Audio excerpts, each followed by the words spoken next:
my friend Dana. She was just a really cool older trans woman. She did sort of kind of behind the scenesy, community work. I said to her, could we name the shop maybe after you? I just think, I think that we don't honour people or recognise them while they're alive.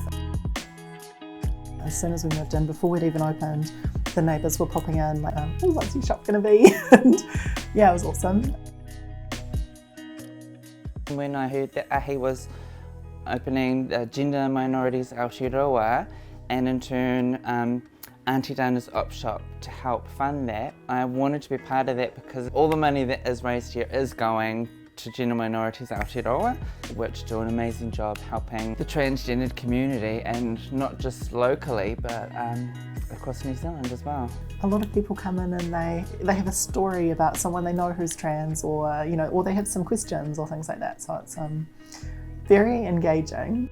I think that people really like the shop. I think they really like the shop.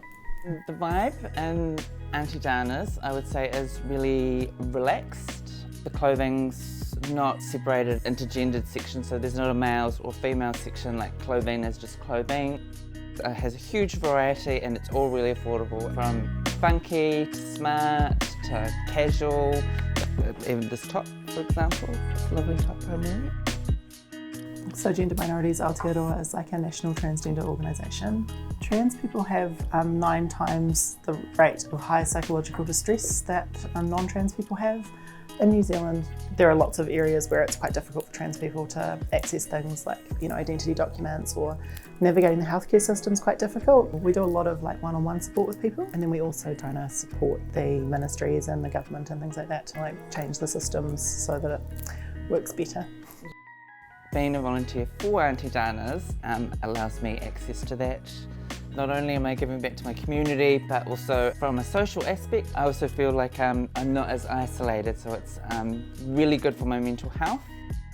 It was really difficult being a young 14-year-old wanting to come out, but then knowing that it wouldn't be accepted, but then also knowing that if I tried to hide that and fit into the norms of society, that I would be extremely unhappy and not being myself. So as difficult as it was to transition, particularly in the 90s, it's easier to deal with that than it is to deal with internal conflict.